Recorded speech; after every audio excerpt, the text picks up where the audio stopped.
అండి good morning. Welcome back to రబాకా ఛానల్కి. ఈరోజు 10వ తరగతిలో 15వ పాఠం స్వతంత్ర భారత రాజ్యాంగ నిర్మాణం. ఓకేనా? మీరు 8th క్లాస్ పెట్టుమని చెప్తున్నారు సార్. తప్పకుండా పెడతాను. మీరేం వరి కావాల్సిన అవసరం లేదు. డిఎస్సి వరకు మీ తోడుగా ఉంటాను. మీరు ఖచ్చితంగా నన్ను ఫాలో అవుతున్న వీడియోస్ని ఫాలో అవుతూ ఉండండి. లైక్ మాత్రం చేయడం మర్చిపోకండి. తప్పకుండా నేను 8th 9th చేస్తాను. అండ్ తెలుగు కూడా అప్పుడప్పుడు వేస్తున్నాను మొత్తం కలిసి. అప్పటి వరకు 10th అయిపోతాయి తొందరగా. ఓకేనా? ఇప్పుడు 8th క్లాస్ స్టార్ట్ చేసేది ఉంది. తెలుగు 3rd క్లాస్ నుంచి పేపర్ 1 పేపర్ 2 వాళ్ళైనా సరే 3rd క్లాస్ నుంచి ఉంది తెలుగు.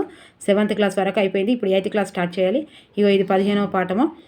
నేను ఇప్పుడే ఒక వీడియో చేశానండి. ప్రీవియస్ పేపర్ చేశాను. ప్రీవియస్ పేపర్ చెయ్యకుండా టెట్ ఎగ్జామ్ రాస్తే చాలా నష్టపోతారు. ప్రూఫ్తో సహా మీకు చూపించాను. మార్నింగ్ సెషన్, ఆఫ్టర్నూన్ ఎలా వస్తున్నాయి అది ఒకవేళ తెలుసుకుంటేనే మీరు ఎలా చదవాలనేది తెలుస్తుంది. నేను ఇందులో లింక్ అప్ ఇస్తాను, మీరు చూడండి. ఇంతకుముందే చేశాను. మీరు ఒక్కసారి వీడియో చూడండి. ఫస్ట్ టైం ఎవరైతే చూస్తున్నారో వాళ్ళు తప్పకుండా సబ్స్క్రైబ్ చేసుకోండి, లైక్ చేయండి, షేర్ చేయండి మీ బంధుమిత్రులకు. మీరు లైక్ చేయడం వల్ల చాలామందికి రీచ్ అవుతుంది. రీచ్ అవ్వడం వల్ల నా వీడియో చాలామందికి ఉపయోగపడడం వల్ల నాకు తృప్తి ఇస్తుంది. ఓకేనా? దయచేసి మీరు ఒక లైక్ చేయండి. ఓకేనా? అయితే ఇది విందాం. ఎన్నికల రాజకీయాలు 1936-37లో మొదలయ్యి 1946 రాజ్యాంగ సభకి సభ్యులను ఎన్నుకోవడంలో ముగిశాయి. ఓకే.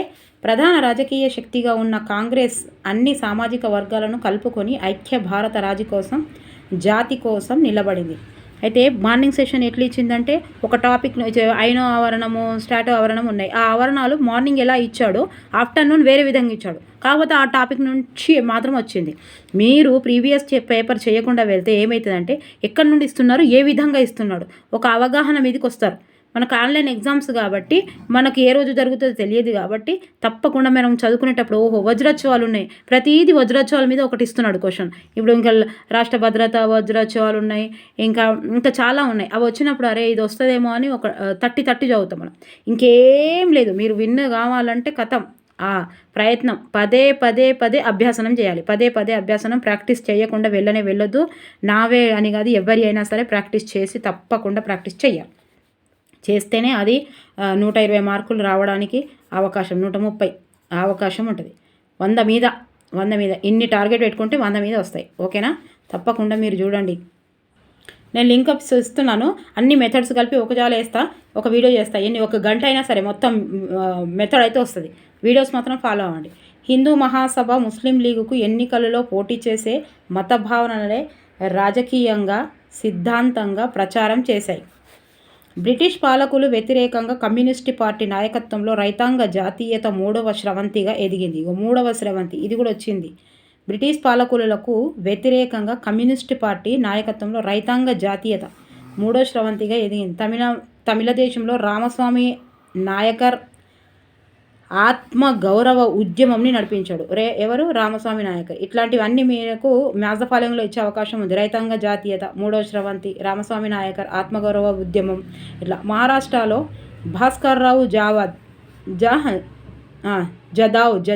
భాస్కర్రావు జదావ్ బ్రహ్మేతర పార్టీల నుంచి 4వ స్రవంతి. బ్రహ్మం 4 గుర్తుపెట్టుకోవాలి. ఓకే, బ్రహ్మం 4 గుర్తుపెట్టుకోవాలి. ఇదేమో 3వ స్రవంతి. రైతు 3 బ్రహ్మ 4. అఖిల భారత బడుగుల వర్గాల ఉద్యమాన్ని డాక్టర్ బిఆర్ అంబేద్కర్ మొదలుపెట్టి బలోపేతం చేశారు. హిందూ నాయకుడు బిఎస్ ముంజే అంటరాని కులాలు నాయకత్వంతో స్నేహపూర్వక సంబంధాలను పెట్టుకున్నారు. ఎవరు? ముంజలు గుర్తుపెట్టుకోరు. ముంజలు హిందువులతో కలిసి ఉమ్మడి నియోజకవర్గాలకు ఎంసి రాజా బిఎస్ ముంజే అన్న ఒప్పందాలపై 1932లో ఫిబ్రవరిలో సంతకాలు చేశారు. అప్పటి వైస్రాయితో పాటు బ్రిటిష్ అధికారులతో ఒత్తిడికి కారణంగా 1932లో పూనా ఒప్పందంపై గాంధీజీతో అంబేద్కర్ సంతకం చేశారు. రివిజన్ చేసేటప్పుడు తప్పేం చేస్తున్నారంటే చాలామంది 10th క్లాస్ బుక్ ఉందనుకోండి, 10th క్లాస్ మొత్తం అయ్యే వరకు రివిజన్ చేయరు. అది తప్పండి. ఇప్పుడు మనం ఏది చదువుతున్నాం? 15 లెసన్ ఉంది. మీరు 15 లెసన్ చదివిన తర్వాత మళ్ళీ రేపు 14 లెసన్ చదవాలి, తర్వాత 16 లెసన్కి పోవాలి. మరి ఇప్పుడు మొత్తం బుక్ చదివారు అనుకోండి, చదివిన తర్వాత మళ్ళీ నేను ఫస్ట్ నుంచి స్టార్ట్ చేస్తా అంటే వెనక చదివినే గుర్తుంటాయి, ఫస్ట్ చదివింది గుర్తుంటుందా? దానివల్ల కాన్ఫిడెన్స్ లెవెల్స్ తక్కువైతే అయ్యో నాకు గుర్తుకే వస్తలేదని. అంటే మీరు పదే ఇప్పుడు ఎన్నోది 15వ పాఠం చదువుతున్నాం. 15వ పాఠం అయిపోయింది. అయిన తర్వాత మళ్ళీ నిన్నటిది 14వ పాఠం ఒక్కసారి చదవాలి. రెండోసారి చదువుకునేటప్పుడు అంత సేపు పట్టది, అంత అర్థం చేసుకోవడానికి అంత అవగాహన కూడా అవసరం లేదు. అంటే తొందరగా అర్థమైపోతుంది అన్నట్టు. మూడోసారికి ఇంకా తొందరగా అయిపోతుంది. మీరు మళ్ళీ 15వ తారీఖు మళ్ళీ 16వ లెసన్ స్టార్ట్ చేసేటప్పుడు 15వ లెసన్ మళ్ళీ చదవాలి. ఇలా వీడియో చూస్తే పదే అంటే 1కి 2 సార్లు పదే చేసే అభ్యాసనమే విజేతలు అవుతారు. అభ్యాసనం చేసేవాళ్ళు విజేతలు అవుతారు. అంతే, ఇంకా దీనికంటే మించిన సీక్రెట్ ఏం లేదు. అంతే. చాలామంది బుక్ మొత్తం అయిపోయినాక మళ్ళీ రివిజన్ చేద్దామని అంటారు. బుక్ మొత్తం అయ్యే వరకు నువ్వు రివిజన్ చేస్తే నీకు వెనక గుర్తుంటాయి, ముంగట గుర్తుంటాయా? సో గుర్తుంటాయి కాబట్టి మీరు తప్పు పని చేయొద్దు. మీరు తప్పకుండా రోజుకు రోజు రివిజన్ చేస్తూ ఉండాలి. ఈరోజు చదువుకుంది మళ్ళీ రేపు చదువుకుంది మళ్ళీ ఎల్లుండి. ఓకే. ఈ కాలంలో జాతీయ రాజకీయ ఎజెండాలో ఒక్కసారి చూడండి. మీరు చెయ్యని వాళ్ళు అలా ఉంటే, ఇలా నా మాటలు ఇప్పుడు ఈ వీడియో చూస్తున్న వాళ్ళు ఎవరైనా ఒక బుక్ మొత్తం చదివిన వారు ఉన్నా కూడా ఒక్కసారి ఇలా చేసి చూడండి, ఎంత బాగా గుర్తుంటుందో. ఒక్కసారి చేసి కామెంట్, మీరు చదివి మీకు నచ్చితేనే మీరు కామెంట్స్ రాయండి, మీరు ఫీడ్బ్యాక్ రాయండి. అప్పుడు నిజంగా మీరు అట్లా చదివినాక చెప్పకపోతే పైసలు వాపస్, అంత గ్యారంటీగా చెప్తున్నాను. అభ్యాసనం అంతే, పదే చేసే ప్రయత్నమే పదే చేస్తే అదే. ఈ కాలంలో జాతీయ రాజకీయ ఎజెండాలో బడుగు వర్గాల నేతల ఎజెండా ప్రాధాన్యతను సంతరించుకుంది. ఈ కాలంలో పంజాబ్, బెంగాల్తో సహా దేశంలో పలు ప్రాంతాలలో అనేక సంఘాలు ఏర్పడ్డాయి. ఈ కాలంలో జాతీయ ఉద్యమం కేవలం బ్రిటిష్ పాలకుల నుండి స్వాతంత్రం పొందడానికి కాక జాతీయ రాజకీయాల్లో సమాజంలోని నిమ్న వర్గాల పాల్గొనేలా చేయటం కోసం జరిగింది. 1942లో అఖిల భారత షెడ్యూల్ తెగల సమాఖ్య అనే ఒక కొత్త పార్టీని అంబేద్కర్ స్థాపించాడు. అంబేద్కర్ ఏది? అఖిల భారత షెడ్యూల్ల తెగల. గాంధీజీ సన్నిహితంగా ఉండే ఎంసి రాజా కాంగ్రెస్ ప్రభుత్వాలలో నిరాశ చెంది ఈ సమాఖ్యలో చేరాడు. సుభాష్ చంద్రబోస్ సోదరుడైన శరత్ చంద్ర బోస్ ఈ ఉద్యమాన్ని బలపరిచారు. ఓకే. సుభాష్ చంద్రబోస్ సోదరుడైన శరత్ చంద్రబోస్ బడుగు లేదా షెడ్యూల్ కులాల ఎజెండా ద్వారా అంబేద్కర్ జాతీయ స్థాయి హోదా కలిగి నాయకుడయ్యాడు. షెడ్యూల్ కులాల ఏకైక ప్రతినిధిగా అంబేద్కర్ ఎదిగాడు. భారతదేశం షెడ్యూల్ కులాలను కుల సమస్యను న్యాయమైన ప్రతినిధిగా అంబేద్కర్ని బ్రిటిష్ అధికారులు ప్రభుత్వం గుర్తించాయి. 1942 డిసెంబర్లో అలహాబాద్లో జరిగిన షెడ్యూల్ కులాల ప్రత్యేక రాజకీయ సమావేశంలో భారతదేశం ఒక దేశం కాదని, అలా దేశాల సమాహారమని అంబేద్కర్ ప్రకటించారు. 1942లో షెడ్యూల్ కులాలు తమ ప్రత్యేక గుర్తింపుని కలిగి ఉంటాయని కాంగ్రెస్ బ్రిటిష్ వారికి అంబేద్కర్ చాటి చెప్పాడు. బడుగు వర్గాల ఏకైక సరైన ప్రతినిధి అంబేద్కర్ ఒక్కడే అని 1943 బడుగు వర్గాల ఏకైక సరైన ప్రతినిధి అంబేద్కర్ ఒక్కడే అని 1943లో జరిగిన చర్చలలో భారతదేశ సెక్రటరీ ఆఫ్ స్టేట్ అభిప్రాయపడ్డాడు. ఓకే. 1943లో అంబేద్కర్ ఒక్కడేనని. ఓకేనా. భారతదేశ భవిష్యత్తు రాజ్యాంగం యొక్క మౌలిక అంశాలను చర్చించడానికి 1944 నవంబర్ తేజ్ బహదూర్ సప్రు నేతృత్వంలో ఒక పార్టీయేతర సమావేశం జరిగింది. 1945 మే నాటికి భారతీయుల స్వచ్ఛంద ఆమోదం ద్వారా రాజ్యాంగం రూపుదిద్దుకోవాలన్న బలమైన జాతీయ భావనకు అంబేద్కర్ వచ్చారు. కాంగ్రెస్ హిందూ అగ్రకులాల పాలన కోసం కాక భారతదేశ స్వాతంత్రానికి షెడ్యూల్డ్ కులాలు నిలబడతాయని అంబేద్కర్ ప్రకటించారు. ఆ కాలంలో అంబేద్కర్ ప్రజలకు పాలిత వర్గాల పాలక వర్గాలుగా విభజించాడు. ప్రజలను సామాజిక న్యాయ శక్తులుగా ఇతర భారతీయులుగా విభజించాడు. అన్ని రాష్ట్రాల నుండి ఎన్నికైన 296 మందితో 1946 జూలై రాజ్యాంగ సభ ఏర్పడింది. రాష్ట్రాలకు కేటాయించిన 296 స్థానాలలో 208 మందిని కాంగ్రెస్ గెలిచింది. జాతికి అద్దంగా ఉంటానని కాంగ్రెస్ తన సంసిద్ధతని వ్యక్తీకరించింది. నెహ్రూ మాటలలో కాంగ్రెస్లో జవహర్ లాల్ నెహ్రూ, సర్దార్ వల్లభాయ్ పటేల్, రాజేంద్ర ప్రసాద్, మౌలానా అబ్దుల్ ఆజాద్ వంటి దిగ్గజ కాంగ్రెస్ నాయకులు రాజ్యాంగ నిర్మాణంలో ప్రముఖులుగా ఉన్నారు. న్యాయ అంశాలలో Alladi Kuppuswami Iyer and Alladi Alladi Kuppuswami Iyer, N Gopalaswami Ayyangar, BR అంబేద్కర్లు నిపుణులుగా రాజ్యాంగ సభ ఏర్పడింది. అంబేద్కర్ ప్రధాన భూమికను పోషించాడు. రాజ్యాంగ సభకి అంబేద్కర్ మొదట బెంగాల్ నుండి తర్వాత బొంబాయి నుండి ప్రాతినిధ్యం వహించాడు. రాజ్యాంగ సభ మొదటి 2 లక్షణాలను నిర్ధారించుకుంటుందని అవి స్వాతంత్రము, స్వేచ్ఛలను సాధించడం, సామాజిక విప్లవం. సామాజిక విప్లవం అంటే అన్ని రకాల అణచివేతల నుండి స్వేచ్ఛను సాధించడం, ఆదిమ గ్రామీణ ఆర్థిక వ్యవస్థ నుండి శాస్త్రీయ ప్రణాళికబద్ధ వ్యవసాయం పరిశ్రమలకు మారే ఆర్థిక విప్లవాన్ని ఎస్ రాధాకృష్ణ 3వ లక్ష్యంగా ప్రతిపాదించాడు. సామాజిక న్యాయం ఎజెండాను సభ్యులందరూ అంగీకరించారు. రాజ్యాంగం సభ ఏర్పడిన తర్వాత సామాజిక న్యాయానికి జాతి ఎజెండాకి ఏర్పరుస్తూ ఉద్దేశాల తీర్మానాన్ని జవహర్ లాల్ నెహ్రూ ప్రతిపాదించాడు. బడుగు వర్గాలు సామాజికంగా, ఆర్థికంగా, రాజకీయంగా విముక్తం చేయటానికి సామాజిక న్యాయం సాధించడం అన్నది ప్రథమ ఉద్దేశం అని జవహర్ లాల్ నెహ్రూ పేర్కొన్నారు. 10th లెసన్స్ కాబట్టి కొంచెం లెంతీగానే ఉంటాయి. మీకు పాయింట్ టు పాయింట్లోనే ఇంత లెంతీగా ఉంటాయంటే నో ప్రాబ్లం అంటే మీరు లెసన్ అస్సలు చదివే ఉంటారు. ఫస్ట్ టైం చూసిన వాళ్ళు కొంచెం ఇబ్బంది అనిపిస్తుంది, కానీ రెండోసారి మీరు వీడియో వినండి, మొత్తం ఈజీ అయిపోతుంది. రెండోసారి చేస్తేనే ఆ పని యొక్క విలువ తెలుస్తుంది. ఫస్ట్ సారి చేసి అలసిపోయినోడు అసంభకుడు, అంటే అతడే విజయానికి 40 అడుగులు దూరం ఉండేవాడు. ఫస్ట్ ప్రయత్నంలోనే ఓపిక నశించి ఆగిపోయేవాడు. మీరు ఫస్ట్ టైం చదివినాక రెండోసారి ఆ వీడియో చూడండి, మీకు నేను చదివితే అంటే ముందే తెలుస్తుంది. మీరు ఒక్కసారి ట్రై చేయండి, చదువుతున్నాం కదా ఎట్లా, ఒక్కసారి ట్రై చేయండి. చెప్పిన ఉద్దేశాల తీర్మానం మూలాలు జాతీయతావాదికి కొత్త మలుపు ఇచ్చిన 1940 ప్రజా ఉద్యమంలో ఉన్నాయి. పరమత సహనం, అన్ని మతాలకు సమాన అవకాశాలు అన్నవి రాజ్యాంగ మౌలిక సారాంశం. రాజ్యాంగ మౌలిక లక్ష్యాన్ని నిర్ధారించుకోవడానికి ఉద్దేశాల తీర్మానం ఆధారం అయ్యింది. జాతీయ ఉద్యమంలో చివరి సంవత్సరంలో చోటు చేసుకున్న అంశాల ఆధారంగా భారతదేశాన్ని ఒక్క జాతిగా చేయటానికి అన్ని అస్తిత్వ బృందాల అవసరాలను తీర్చాలన్న నిర్ణయాన్ని నెహ్రూ వచ్చాడు. భారత రాజ్యాంగ నిర్మాణం. భారతదేశ రాజ్యాంగాన్ని రాజ్యసభ రూపొందించింది. భారతదేశ రాజ్యాంగాన్ని రాజ్యాంగ సభ రూపొందించింది, ఆమోదించింది. ఓకే. 1946లో మన దేశంలో రాజ్యాంగ సభకు ఎన్నికలు జరిగాయి. 46లో ఎన్నికలు జరిగాయి. రాజ్యాంగ సభ సభ్యులను రాష్ట్ర శాసనసభ్యులు పరోక్షంగా ఎన్నుకుంటారు. ఇవే అర్థం కాకుండా ఆప్షన్స్ ఇచ్చినప్పుడు చాలా కన్ఫ్యూజ్ అవుతారు. రాజ్యాంగ సభ ఉంది కదా, రాజ్యాంగ సభ సభ్యులను రాష్ట్ర శాసనసభ సభ్యులు పరోక్షంగా ఎన్నుకుంటారు.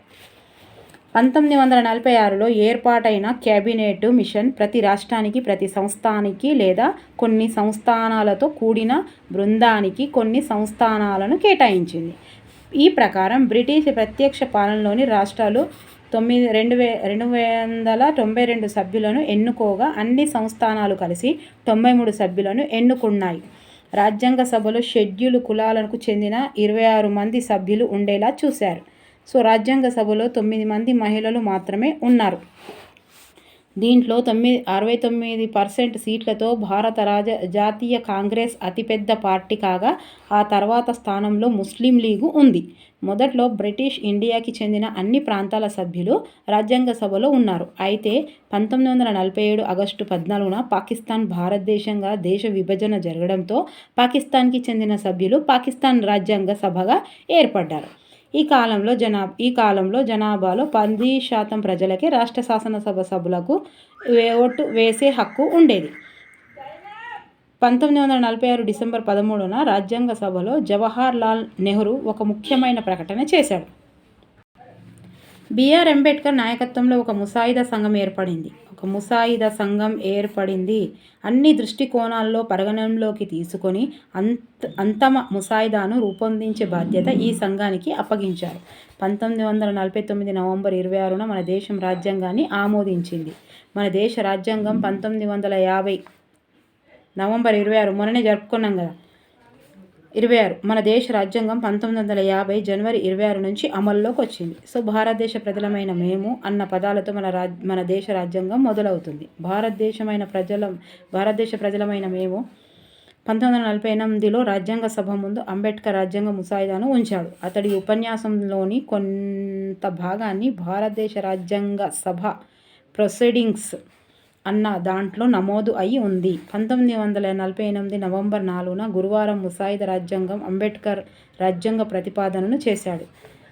భారత ప్రభుత్వం చట్టం 1935లోని అంశాలు అనుసరించాలని కూడా రాజ్యాంగ సభ నిర్ధారించింది. దేశానికి స్వాతంత్రం వచ్చిన తర్వాత సుమారు 14 రోజులకు ముసాయిదా సంఘాన్ని ఏర్పాటు చేశారు. దేశానికి స్వాతంత్రం వచ్చిన తర్వాత సుమారు 14 రోజులకు ముసాయిదా సంఘాన్ని ఏర్పాటు చేశారు. 47 ఆగస్టు 29. కమిటీ నివేదికలను అంబేద్కర్ అధ్యక్షతన ఉన్న ముసాయిదా సంఘం చర్చించి కీలకమైన నిర్ణయాలను తీసుకుంది. అంబేద్కర్ అధ్యక్షతన డ్రాఫ్టింగ్ కమిటీ తీసుకున్న నిర్ణయాలను ముసాయిదా రాజ్యాంగంలో చేర్చడం జరిగింది. బ్రిటిష్ ప్రభుత్వం చేసిన 1935 భారత ప్రభుత్వ చట్టంలోని అంశాలను కూడా ముసాయిదా తీసుకుంది. ఓకే, ముసాయిదాలోని అంశాలను సంబంధించిన విమర్శలకు, సూచనలకు 8 నెలల పాటు ప్రజల ముందు ఉంచారు. ముసాయిదా రాజ్యాంగంలో 395 అధికరణలు, 8 షెడ్యూళ్లు ఉన్నాయి. రాజ్యాంగ ముసాయిదాతో భారత సమాఖ్య ఆధిపత్యగా అధ్యక్షుడు ఉంటాడు. ఈ పేరు అమెరికా అధ్యక్షుడిని గుర్తు తెస్తుంది. అమెరికా ప్రభుత్వాన్ని అధ్యక్ష తరహా ప్రభుత్వం అంటారు. అమెరికా ప్రభుత్వాన్ని అధ్యక్ష తరహా ప్రభుత్వం అంటారు. ముసాయిదా రాజ్యాంగ పార్లమెంటరీ ప్రభుత్వాన్ని ప్రతిపాదిస్తోంది. అమెరికాలోని అధ్యక్ష తరహా వ్యవస్థ ప్రభుత్వంలో కార్యనిర్వాహక వర్గానికి అధిపతిగా అధ్యక్షుడు ఉంటాడు. పరిపాలన బాధ్యత అతడి కింద ఉంటుంది. ముసాయిదా రాజ్యాంగంలోని అధ్యక్షుడు బ్రిటిష్ రాజ్యాంగంలోని రాజు స్థానంలో ఉంటాడు. అతడు రాజ్యానికి అధిపతి కానీ కార్యనిర్వహణక వర్గానికి కాదు. అతడు దేశానికి అధిపతి కానీ దేశాన్ని పాలించడు. అమెరికా రాజ్యాంగం ప్రకారం అధ్యక్షుని క్రింద వివిధ శాఖలకు బాధ్యత వహిస్తూ సెక్రటరీలు ఉంటారు.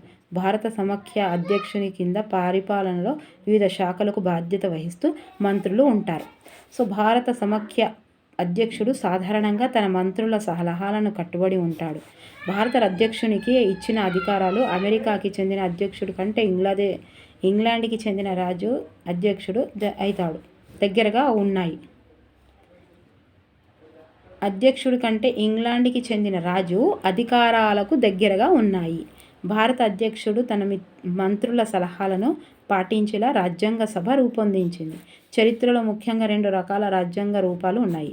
అవి ఏకీకృత విధానం, సమాఖ్య విధానం. ఏకీకృత విధానం, సమాఖ్య విధానం. ఏకీకృత రాజ్యంలో కేంద్ర రాజ్యతంత్రము, ఉపసర్వసత్తక రాజ్యతంత్రాలు అనే అంశాలు ఉంటాయి.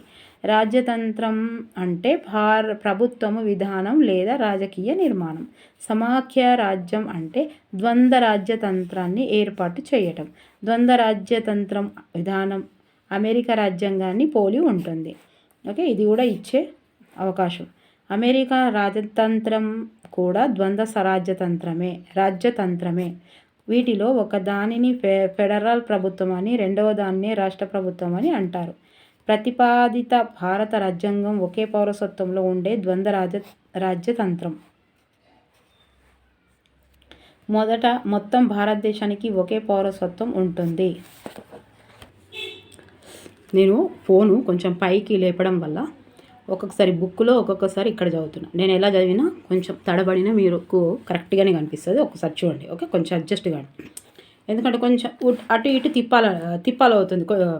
కిందికి వేస్తే ఫోను అలా తిప్పడం అవుతుంది. లేదా నేను కొద్దిగా పైకి చేసేసరికి ఆ ఫోన్లో చదవడం కానీ బుక్లో చదవడం కానీ కన్ఫ్యూజ్ అవుతుంది. ఓకేనా, ఒక్కసారి అడ్జస్ట్ చేసుకోండి. ఏకీకృత రాజ్యాంగం కింద కేంద్ర ప్రభుత్వానికి ఎక్కువ అధికారాలు ఉంటాయి. ఏకీకృత రాజ్యాంగం కింద కేంద్ర ప్రభుత్వానికి ఎక్కువ అధికారాలు ఉంటాయి. కేంద్ర రాష్ట్ర ప్రభుత్వాలకు ఖచ్చితమైన అధికారాలను సమాఖ్య విధానం రాజ్యాంగం ఇస్తుంది. అమెరికాలో సమాఖ్య న్యాయ వ్యవస్థ, రాష్ట్ర న్యాయ వ్యవస్థ రెండు వేటికవి స్వతంత్రమైనవి. భారత సమాఖ్యలో ద్వంద్వ రాజ్యతంత్రాలు ఉన్నప్పటికీ ద్వంద్వ న్యాయ వ్యవస్థలు లేవు. హైకోర్టు, సుప్రీంకోర్టు ఒకే సమగ్ర న్యాయ వ్యవస్థలో భాగం. రాజ్యాంగ చట్టం పౌర చట్టం లేదా నేర చట్టాల కిందన్ని విషయాలలో వీటి పరిధి ఉండి న్యాయం చేకూర్చవచ్చు. న్యాయం చేకూర్చే విధానంలో వైవిధ్యత లేకుండా చేయటానికి ఇలా చేశారు.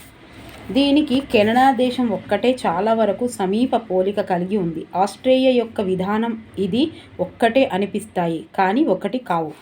కొన్ని సమాఖ్య దేశాలలో రాష్ట్రాలకు సంబంధించిన చట్టాలలో రాష్ట్ర కోర్టులు ఇచ్చిన తీర్పులను సుప్రీంకోర్టు మార్చలేదు.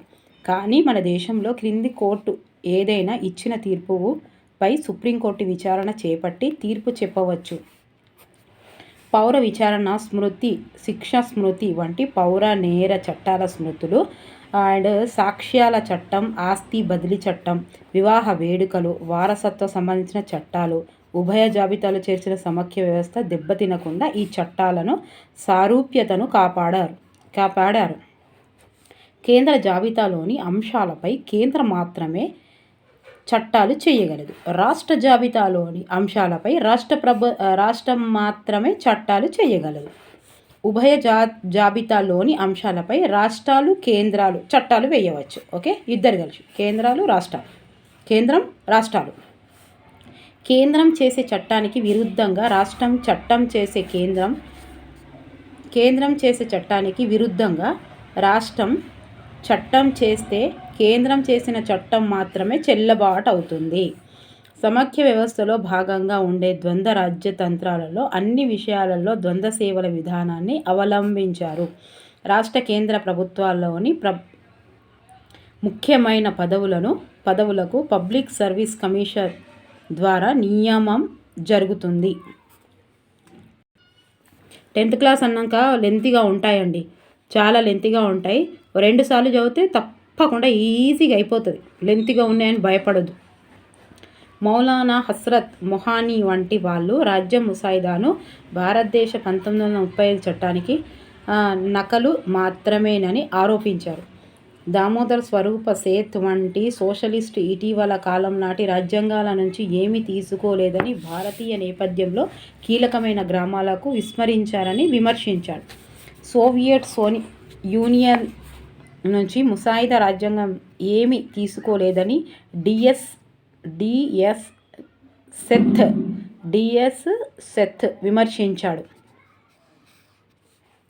రాజ్యానికి 73వ సవరణ ద్వారా గ్రామాలను స్వయం ప్రతిపత్తిని కల్పించారు. 73వ సవరణ ద్వారా గ్రామాలను స్వయం ప్రతిపత్తిని కల్పించారు. రాజ్యాంగ సభ సభ్యులు వయోజన ఓటు హక్కు ద్వారా ఎన్నుకోబడలేదని కూడా కొంతమంది వాదించారు.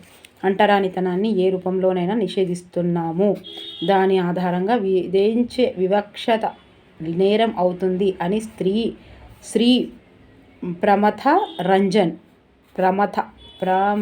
రంజన్ ఠాకూర్ ప్రాథమిక హక్కులపై గిరిజన చర్చలో వాదించారు. ఇక్కడ ప్రాథమిక హక్కులపై జరిగిన చర్చల్లో వాదించాడు. కుల వ్యవస్థని నిషేధించకుండా అంటరానితనాన్ని ఎలా నిషేధిస్తారో నాకు అర్థం కావడం లేదు అని శ్రీ ప్రమథ రంజన్ ఠాకూర్ ప్రాథమిక హక్కులపై జరిగిన చర్చల్లో వాదించారు. ఇది 2 సార్లు వచ్చింది. అదే అంటరానితనం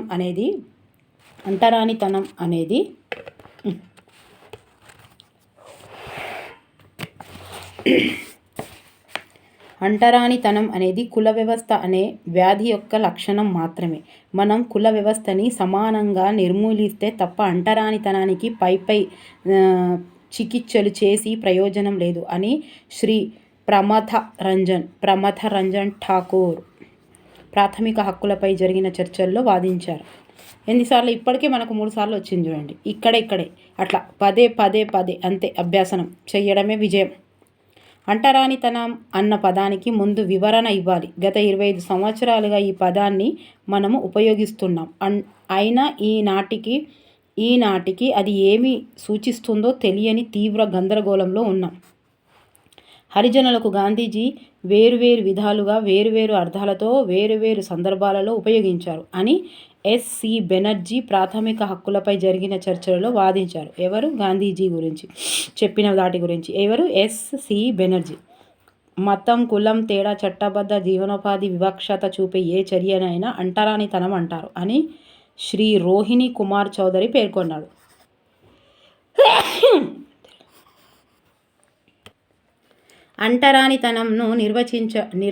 అంటరానితనంకు నిర్వచనం ఇచ్చిన శ్రీ రోహిణి ఇది ఒక నక్షత్రం. 27వ నక్షత్రమా రోహిణి.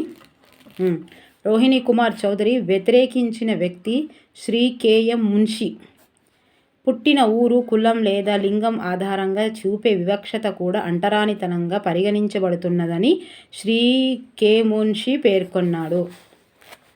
అంటరానితనం నిర్వచించడంలో మెజిస్ట్రేటుల మధ్య సారూప్యత ఉండదు. కేసులో తీర్పు ఇవ్వటం న్యాయమూర్తులకు చాలా కష్టంగా ఉంటుంది అని శ్రీ ధీరేంద్రనాథ్ దత్తా ప్రాథమిక హక్కులపై జరిగిన చర్చల్లో పేర్కొన్నారు. గత రాజకీయ సామాజిక నిర్మాణాన్ని తిరస్కరించి ముందుకు కలుపుతూ తనకు తాను కొత్తగా వస్త్రాలను రూపొందించుకుంటున్న దేశానికి రాజ్యాంగ సభ ప్రాతినిధ్యం వహిస్తున్నట్లుగా జవహర్లాల్ నెహ్రూ పేర్కొన్నాడు. రాజ్యాంగంలోని అధికారాల సవరణను పార్లమెంటు మాత్రమే చేపట్టాలి. రాజ్యాంగ సవరణకు రాజ్యసభ, లోక్సభ రెండింటిలో 3/2 సభ్యుల ఆమోదం అవసరం. రాజ్యాంగంలో ప్రభుత్వ విధానాలకు ఆదేశిక సూత్రాలు ఉన్నాయి. అవి ప్రభుత్వం ముందు ప్రధాన సామాజిక వ్యవస్థను ఉంచాయి. రాజ్యాంగానికి ప్రధాన మార్పులు 1970లలో చేశారు. వీటిలో మొదటిగా రాజ్యాంగ ప్రవేశికలో లౌకిక సామ్యవాదం అన్న పదాలను చేర్చడం. భారత రాజ్యాంగం చరిత్రలో రెండవ ముఖ్యమైన ఘట్టం కేశవానంద భారతి కేసుగా ప్రాచుర్యం పొందిన సుప్రీంకోర్టు తీర్పు. కేశవానంద భారతి తీర్పులో భారత రాజ్యాంగంలోని కొన్ని ముఖ్యమైన అంశాలను ఎట్టి పరిస్థితుల్లో సవరించడానికి వీలు లేదని వాదించారు. వీటిలో ప్రాథమిక హక్కులు ఒకటి. కేశవానంద భారతి తీర్పులో రాజ్యాంగ మౌలిక స్వరూపం దెబ్బతినేలా సవరించడానికి కానీ పూర్తిగా మార్చడానికి కానీ పార్లమెంటుకు అధికారం లేదని కోర్టు స్పష్టం చేసింది. ప్రాక్టీస్ బిట్స్ అయితే చేద్దాం ఇప్పుడు తప్పకుండా. ఓకేనా? ప్రాక్టీస్ బిట్స్ చేయాలి ఖచ్చితంగా. చేస్తే ఇప్పుడు అక్కడ కొంచెం కన్ఫ్యూజ్ అయినా, బుక్లో చదివేటప్పుడు కన్ఫ్యూజ్ అయ్యి, ఇక్కడ కొంచెం కన్ఫ్యూజ్ అయ్యి, ఇక్కడ కొంచెం కన్ఫ్యూజ్ కావద్దు. ఆల్రెడీ మీకు మంచిగా తెలిసిపోతుంది. ముసాయిదా రాజ్యాంగంలో ఉన్న అధికారాలు షెడ్యూళ్ల సంఖ్య 1 సి 395 అధికారాలు, 8 షెడ్యూళ్ళు. భారత స్వాతంత్రపు కాలంలో తమిళ దేశంలో ఆత్మ గౌరవ ఉద్యమం నడిపిన వారు ఎవరు? డి. రామస్వామి నాయకర్. ఈ క్రింది వారిలో ఏ హిందూ నాయకుడు అంటరాని కులాల నాయకత్వంతో స్నేహపూర్వక సంబంధాలను పెట్టుకున్నాడు? ఎవరు? సి. బిఏ ముంజే స్నేహంగా ఉన్నాడు. ముంజేలు. సుభాష్ చంద్రబోస్ సోదరుడి పేరును గుర్తించండి. శరత్ చంద్ర. అయ్యో, రికార్డ్ అయిందో లేదో కన్ఫ్యూజ్గా ఉంది. ఉంటే మళ్ళీ వినండి, లేదంటే నో ప్రాబ్లం. ముసాయిదా రాజ్యాంగంలో ఉన్న అధికారాలు షెడ్యూళ్ల సంఖ్య 395 అధికారాలు, 8 షెడ్యూళ్ళు.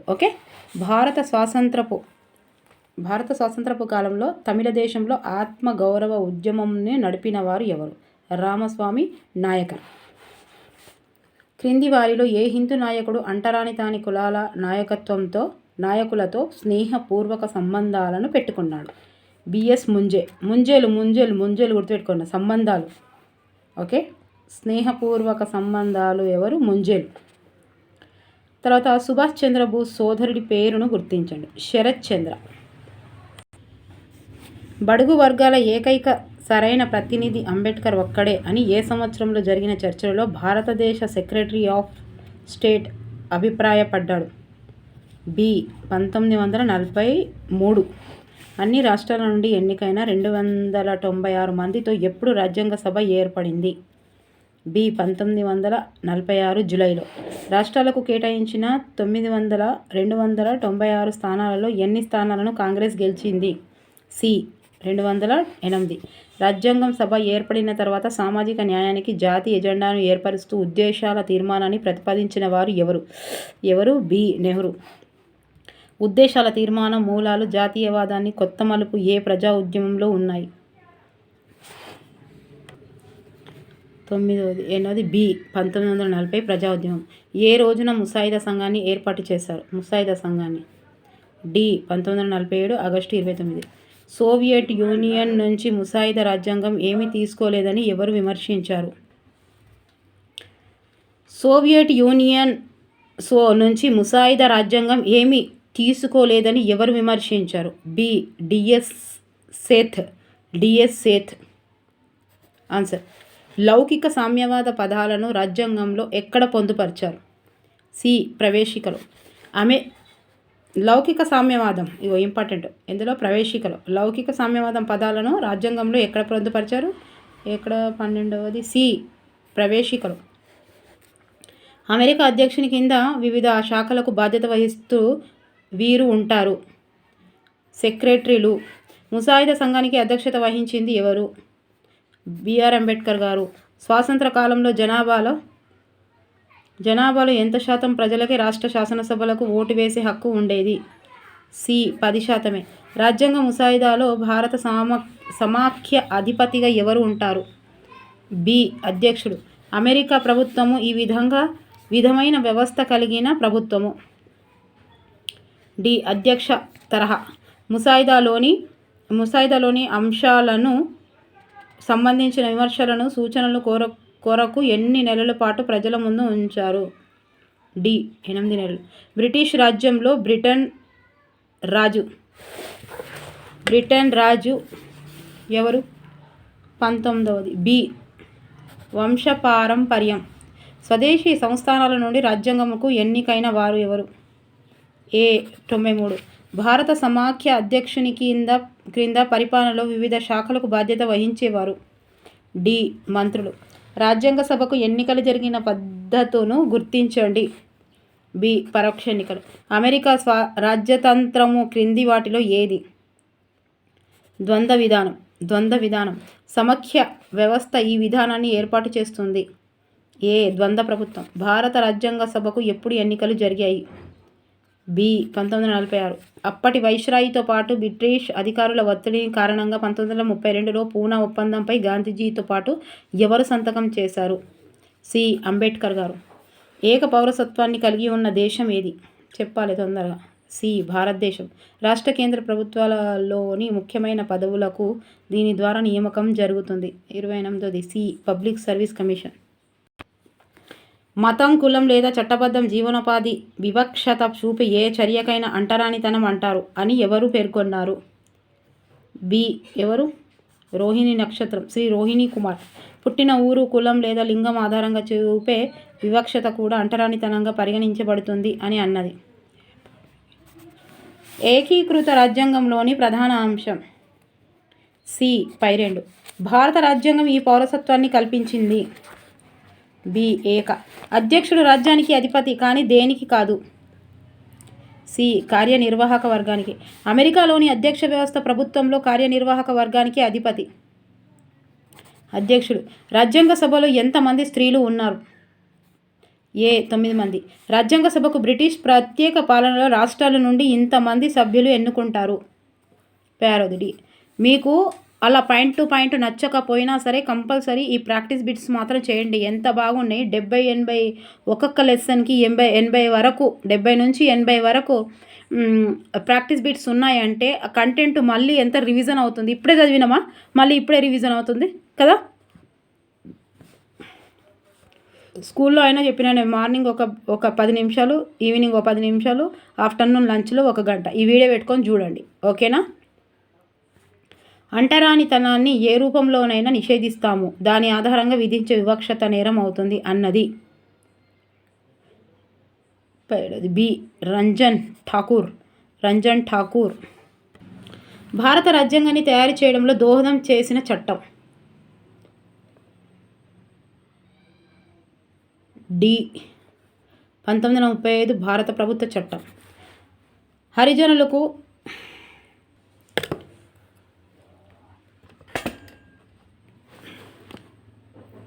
భారత రాజ్యాంగాన్ని తయారు చేయడంలో దోహదం చేసిన చట్టం. 1935 భారత ప్రభుత్వం. హరిజనులకు గాంధీజీ వేరువేరు విధాలుగా, వేరువేరు అర్థాలతో, వేరువేరు సందర్భాలలో ఉపయోగించారు అని ప్రాథమిక హక్కులపై జరిగిన చర్చలలో ఎవరు వాదించారు? ఏ ఎనర్జీ.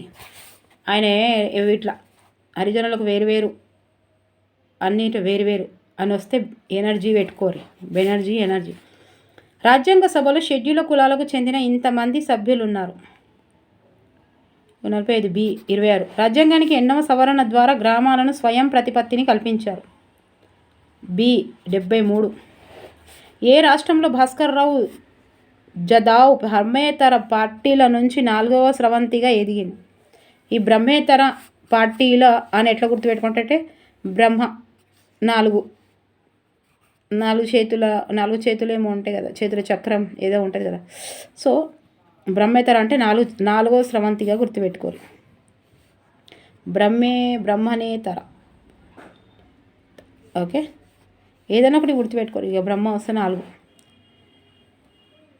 ఆన్సర్ వచ్చేసి 42ది ఏ, మహారాష్ట్ర. కాంగ్రెస్ ప్రభుత్వాల్లో నిరాశ చెంది అఖిల భారత షెడ్యూల్ తెగల సమాఖ్యలో చేరిన గాంధీజీ సన్నిహితుడు ఎవరు? డి, ఎంసి రాజు. మీరు ఇక్కడ క్వశ్చన్ చదివేటప్పుడు నేను ఇక్కడ కావాలని తొందరగా చదువుతున్నా. మీరు ఎట్లా అంటే కాంగ్రెస్ ప్రభుత్వంలో నిరాశ చెంది ఇట్లా ఒక్కటి చదివినప్పుడు ఇప్పుడు ఇది ఒకటి ఉంది. ఏ రాష్ట్రంలో భాస్కర్ రావు జదావ్ బ్రహ్మేతర పార్టీల నుంచి 4వ స్రవంతిగా ఎదిగింది అంటే 4వ స్రవంతి ఎట్లా ఎదిగింది అని ఇస్తే 4వ స్రవంతిగా ఎదిగింది. ఏ రాష్ట్రంలో అని అంటే మహారాష్ట్ర. మరి భాస్కర్ రావా ఆయన ఎవరి పేరు అంటే ఇట్లా ఈ దాన్నే మీరు చదువుకునేటప్పుడు 4 యాంగిల్లో రాయండి. 4 యాంగిల్లో మీరు రికాల్ చేసుకోవాలి. అంటే ఏ రాష్ట్రంలో మహారాష్ట్రలో ఉంది, ఎన్నో అది 4వ స్రవంతిగా. 4వ స్రవంతి దేనికి? ఇంకో జదావ్ బ్రహ్మేతర. ఏ పార్టీ? బ్రహ్మేతర పార్టీ. సో ఇట్లా అన్ని మీరే ఒక్క క్వశ్చన్కి 4 యాంగిల్లో రాస్తే ఇంకా పిచ్చిగా గుర్తుండిపోతుంది. తర్వాత 1942 డిసెంబర్లో అలహాబాదులో జరిగిన షెడ్యూల్ కులాల ప్రత్యేక రాజకీయ సమావేశంలో భారతదేశం ఒక దేశం కాదని, అది దేశాల సమాహారమని ఎవరు ప్రకటించారు? శ్రీ అంబేద్కర్ గారు. రాజ్యాంగ సభకు సంబంధించి న్యాయ అంశాలలో సంబంధం లేని వారిని గుర్తించండి. సంబంధం లేని వాళ్ళు 45ది D, Mahatma Gandhi, Alladi Krishnaswami, S Gopalaswami Ayyangar, BR Ambedkar. Okay, బడుగు వర్గాలకు సామాజిక ఆర్థికంగా రాజకీయ విముక్తం చేయడానికి సామాజిక న్యాయం సాధించటం అన్నది ప్రథమ ఉద్దేశం అని ఎవరు పేర్కొన్నారు? ఏ, నెహ్రూ. ఎన్నికల రాజకీయాలు 1936-37లో మొదలయ్యి ఏ సంవత్సరంలో రాజ్యాంగ సభకి సభ్యులను ఎన్నుకోవటంతో ముగిశాయి? బి, 1946. అఖిల భారత బడుగులు వర్గాల ఉద్యమాన్ని మొదలుపెట్టిన వారు ఎవరు? C, BR Ambedkar. రాజ్యాంగ సభకు అంబేద్కర్ మొదటిగా ఎక్కడి నుండి ప్రాతినిధ్యం వహించాడు? బి, బెంగాల్. ముసాయిదా రాజ్యాంగం బిఆర్ అంబేద్కర్ ఏ రోజున రాజ్యాంగ ప్రతిపాదన చేశాడు? సి, 1948 నవంబర్ 4న. భారత రాజ్యాంగంలోని 356వ అధికరణం దీనికి చెందినది? సి, రాష్ట్రపతి పాలన. శాసనసభలో చట్టాలు చేయటానికి ఉండవలసిన మెజారిటీ?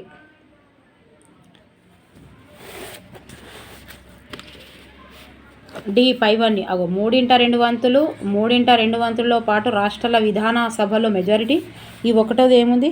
సగం కంటే ఎక్కువ. ఇట్లా సగం కంటే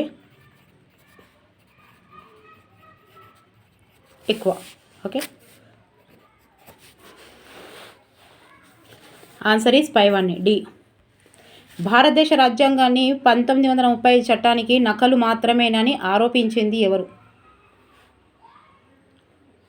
ఏ, మౌలానా హస్రత్ మొహానీ. కేంద్రం రాష్ట్రాలు 2 చట్టాలు చేసే అవకాశం ఉన్న జాబితా? సి, ఉమ్మడి జాబితా. రాజ్యాంగానికి ప్రధాన మార్పులు 1970లో చేసి రాజ్యాంగ ప్రవేశికకు చేర్చిన పదమును గుర్తించండి. 55ది ఏంటిది? డి, ఏ మరియు బి, లౌకిక సామ్యవాదం. సోవియట్ యూనియన్ నుంచి ముసాయిదా రాజ్యాంగం ఏమి తీసుకోలేదని భారతీయ నేపథ్యంలో కీలకమైన గ్రామాలను విస్మరించాలని విమర్శించినది?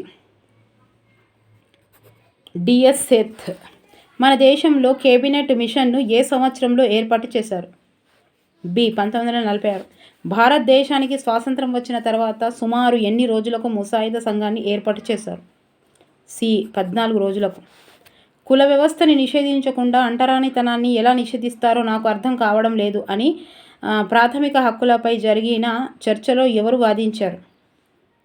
59 సి శ్రీ ప్రమథ రంజన్ ఠాకూర్. సాక్ష్యాల చట్టం, ఆస్తి బదిలీ చట్టం, వివాహ విడాకులు, పౌర విచారణ స్మృతి, శిక్షా స్మృతి వంటి పౌర నేర చట్టాల స్మృతులను వంటివి ఈ జాబితాలో ఉంటాయి. బి ఉభయ జాబితా. రాజ్యాంగ సభలో భారత జాతీయ కాంగ్రెస్ పార్టీ సభ్యుల శాతం. సి 69%. అంటరానితనంను నిర్వచించడం ఇచ్చిన శ్రీ రోహిణి కుమార్ చౌదరిని వ్యతిరేకించిన వ్యక్తి. C Shri KM Munshi. అంటరానితనం నిర్వచించడంలో మెజిస్ట్రేటుల మధ్య సారూప్యత ఉండదు, కేసులలో తీర్పు ఇవ్వటం న్యాయమూర్తులకు చాలా కష్టంగా ఉంటుంది అని ప్రాథమిక హక్కులపై జరిగిన చర్చల్లో ఎవరు పేర్కొన్నారు? ఏ శ్రీ ధీరేంద్రనాథ్ దత్తా. భారత న్యాయ వ్యవస్థ చాలా దగ్గరగా ఈ దేశ న్యాయ వ్యవస్థను పోలి ఉంటుంది. B Canada. గత రాజకీయ సామాజిక నిర్మాణాన్ని తిరస్కరించింది, ముందుకు కదులుతూ తనకు తాను కొత్త వస్త్రాలను రూపొందించుకుంటున్న దేశానికి రాజ్యాంగ సభ ప్రాతినిధ్యం వహిస్తున్నట్టుగా ఉందని పేర్కొన్నారు. ఏ నెహ్రూ. అమెరికాలోని ద్వంద్వ ప్రభుత్వాలలో ఈ ప్రభుత్వాలు ఉంటాయి. బి ఫెడరల్ రాష్ట్ర ప్రభుత్వాలు. దేశానికి స్వతంత్రం వచ్చిన ఎన్ని రోజులకు ముసాయిదా సంఘాన్ని ఏర్పాటు చేశారు? ఇంతకుముందే వచ్చింది 72. బి 14. 2 సార్లు వస్తే చూడండి, మళ్ళీ ఇంకోసారి చదివితే మీరు టకటక అసలు కూడా ఆలోచించారు. అరే వస్తూనే ఉంటుంది ఆన్సర్. జతపరచు మీదన్నది ఫస్ట్ ఇది చేద్దాం. బ్రిటిష్ పాలకులకు వ్యతిరేకంగా కమ్యూనిస్టు పార్టీ నాయకత్వంలో రైతాంగ జాతీయత ఎన్నవ స్రవంతిగా ఎదిగింది? బి 3వ స్రవంతి. బ్రహ్మేతర అనేది 4వ స్రవంతి. హిందువులతో కలిసి ఉమ్మడి నియోజకవర్గాలకు ఎంసి రాజా, బిఎస్ ముంజే అన్న ఒప్పందంపై ఎప్పుడు సంతకాలు చేశారు? బి 1932 ఫిబ్రవరిలో. అఖిల భారత షెడ్యూల్ తెగల సమాఖ్య అనే ఒక కొత్త పార్టీని అంబేద్కర్ ఎప్పుడు స్థాపించారు? ఏ 1942.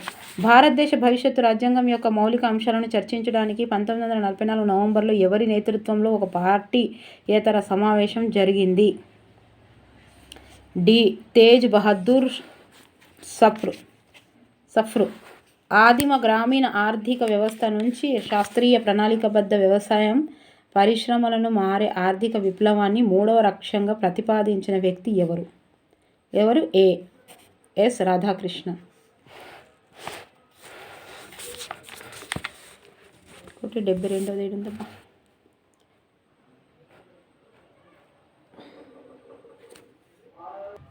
సో ఇదిగోండి, ఇక్కడ వెనుక పేజీలో ఉంది కాబట్టి ఇక్కడ రాశాను. రాజ్యాంగం అమలు ఇది ఒకసారి చూడండి, జతపరచు. పాకిస్తాన్ భారతదేశంగా రెండుగా దేశ విభజన. 1 సి 1947 ఆగస్టు 14. రాజ్యాంగ సభలో నెహ్రూ ప్రకటన. ఇదేంటిది? ఇగో 1946 డిసెంబర్ 13 ప్రకటన. ఓకే. రాజ్యాంగ ఆమోదం. రాజ్యాంగం ఎప్పుడు ఆమోదించింది? 1949 నవంబర్ 26. ముసాయిదా సంఘం ఏర్పాటు ఎప్పుడు జరిగింది? B 1947 August 29. తర్వాత భారత ఎన్నికల సంఘం 5వది. ఈ 1950 జనవరి 25. తర్వాత రాజ్యాంగం అమలు 6వది. భారత ఎన్నికల సంఘం ఎప్పుడు? 5వది ఈ కదా, 5వది డీకి పెట్టిన, 5వది ఈ అన్న డీకి పెట్టిన. ఇగో 5వది ఈ అండి. భారత రాజ్యాంగం అమలు ఇగో డి, ఇది ఈ అండి. భారత ఎన్నికల సంఘం 1950 జనవరి 25. రాజ్యాంగం అమలు ఇక ఇది ఒకటి తెలుసు కదా మనకు, రాజ్యాంగం అమలు. ఓకేనా? నచ్చితే లైక్ చేయండి, సబ్స్క్రైబ్ చేయండి, షేర్ చేయండి. దయచేసి లైక్ చేయండి. ఎందుకు సార్లు మొక్కుకుంటున్నాను నేను. ప్లీజ్ చూస్తున్న ప్రతి ఒక్కరు లైక్ చేయాలి. ఇంకా చాలామందికి రీచ్ అవ్వడం వల్ల నాకు కూడా కొంచెం ఎంకరేజింగ్ ఉంటుందండి, ప్రేరణ వస్తుంది చేయడానికి.